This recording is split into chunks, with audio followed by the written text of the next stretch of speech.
Hello Flickering Myth family and welcome to our channel. My name is EJ and we have a brand new movie review.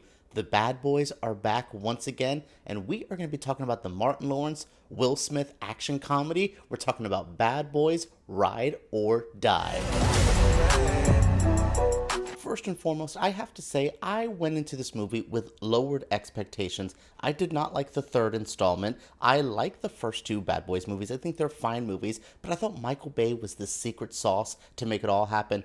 But we have our filmmakers, Adil and Bilall again. I forgot their names, but we have them returning again. You know them from Miss Marvel. They directed The Last Bad Boys, and they directed that Batgirl movie that will never see the light of day. So what do I feel about this movie after watching it? Well, it's more of the same. It's definitely a Bad Boys movie. We'll talk about kind of the repetitiveness of this all, but I will also say the things that I expected to not work worked out, and the things that I thought were going to be the easier match for the movie seemed to be where they messed up the most. I am overall kind of confused on this movie. I don't think it's good, but I don't think it's the worst thing I think I've seen all year. It just is kind of one of those firmly, yep, that's a movie that's going to do well this summer, and surprisingly, I think this movie has potential. I saw it with a packed IMAX audience. My press screening had members of the general audience there, so my goodness, people clapped, cheered, hoot and hollered throughout the whole film. I will say that has to kind of play a part into my review. Truly, seeing reactions like that, and I'm not liking the movie, it's always an awkward feeling where everyone's laughing around me and I'm like, this is so funny. But I will say that plays a part in my feelings and my overall reaction for my reviews. Because I would say this is not for me, but this could be for you. If no one else in that theater would have laughed, if no one was into the action, into the drama, I would definitely say flop, fail, skip this one completely. But I will probably not give it a nice review, but I will say give this a chance. Give this a viewing, give this an open-minded viewing, because it deserves it in that regard, because again, people liked it seemed to be well received, but me and a couple other critics, I don't think we're going to be as big of a Bad Boys fan as the audiences are. For me, one of the biggest issues of this movie is I feel like we've been there and we've done that. Haven't we seen this all before? That's the problem with making a fourth Bad Boys movie. The plots of these movies aren't the most intricate. It's not like they're leveling up like the Fast and the Furious movies are a great example. Each movie, I mean, bitch, we went to space in a Fast and the Furious movie.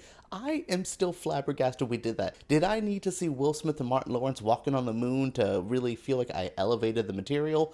No, but I do think we're seeing kind of the same drama, the same types of villains unfold, the same types of banter between, Marcus and Mike. Like, I just feel like I'm not seeing anything new. I don't want to say what was the point of this movie, because every movie deserves to be made. Everyone deserves their chance to make a 2-hour film. I love that. I respect that. But I wanted a reason to really be sucked back into this universe, because I could have left it off where we left it off at 3. Like, I felt like we learned nothing new about the characters. I felt like we didn't progress this universe at all. We didn't, enhance the overall experience. It's just the same Bad Boys movie. So there's going to be, like I said with the beginning part, an audience that absolutely loves these movies, that doesn't want them to change at all. But for me, I just wanted to see a story that didn't involve, corrupt drug lords or, a bad guy that has a military background. It's just all the same stuff. Eric Dane's villain is honestly the worst of the franchise because he's so bland, so generic. Last time we had like Witchy Bruja and Mike Lowry's son. Now we have, non-binary hacker, tech, badass big people. We have Eric Dane as the gruff, I have revenge in my eyes villain. Oh my god, like, I'd seen it all before, and then that's just the villain part. Going down to Mike and, Marcus's relationship, the Will Smith, Martin Lawrence stuff, we've made the same jokes for 4 movies now. It's the same stuff. Yeah, I think the only fold to the comedy is, well, they've aged.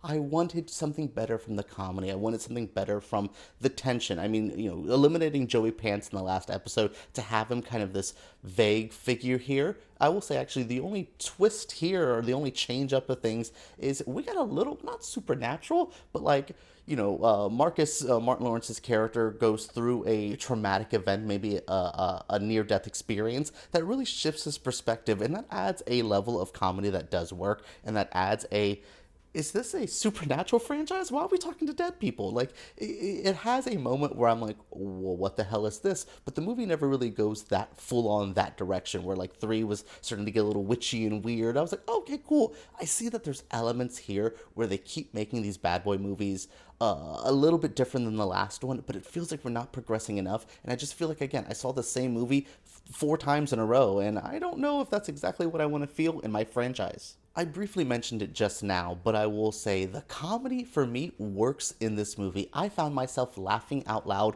multiple times, sometimes intentionally and sometimes unintentionally. There is a character in this movie who blames something on 9/11. We're in 2024. I don't need to hear Caitlyn Jenner's 9/11. What?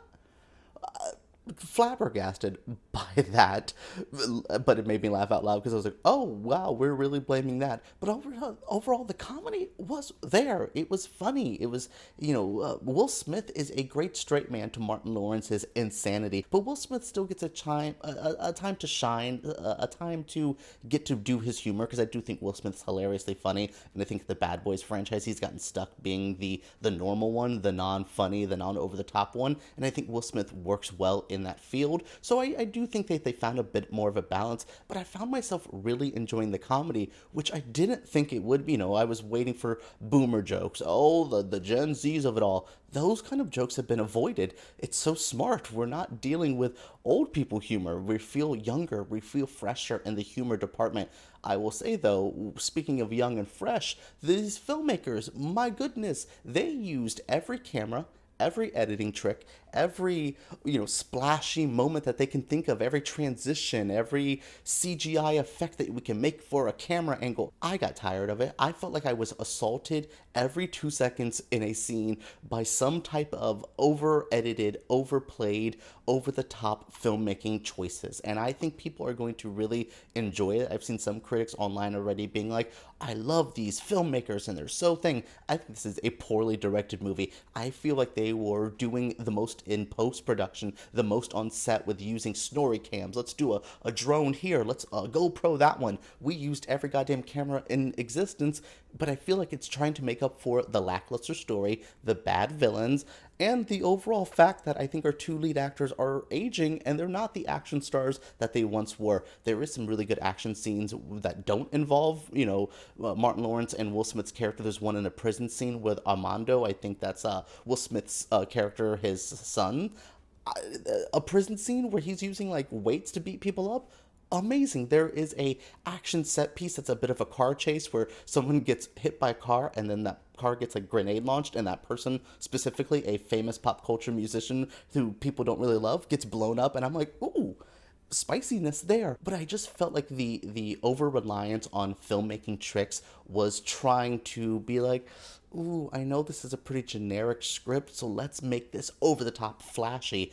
It's not great. It's very much like, wow, you can paint that old car a flashy new color. You can make it look like a Tesla truck, but if it's not, it's not. And this is not. It's not this wants to have seeing this and Furiosa right next to each other that have the most over-edited, over-produced, over-the-top filmmaking styles and choices, where I feel like it works in Furiosa, and I feel like here it's a major distraction. Bad Boys Ride or Die, another Bad Boys movie, and I am middling on it. I kind of expected this, but I was hoping that I would walk away with something from this, and overall, I didn't hate it. I didn't waste my time seeing this movie by any means, and, I think it's going to work for the audience, but I do feel like these filmmakers, I don't know if these 2 are for me. I don't know if they are my type of directors. I honestly hate to say it, I did not like it. Almost hated the visual style of this movie, the cinematic language. It is not for me, not my cup of tea. But again, people will appreciate it, and I want you guys to let me know what you think. If you've seen Bad Boys Ride or Die, share your thoughts down in the comments below. If you're not seeing this movie, what's going on with that? Is it Will Smith related with the slap still, or is it just being tired of this franchise? Share your thoughts down in the comments below. Subscribe to Flickering Myth because we make videos like this every single week, and give me a thumbs up if you did enjoy. All right, everyone, let's talk about Bad Boys, For Life, Ride or Die, all those movies right down below.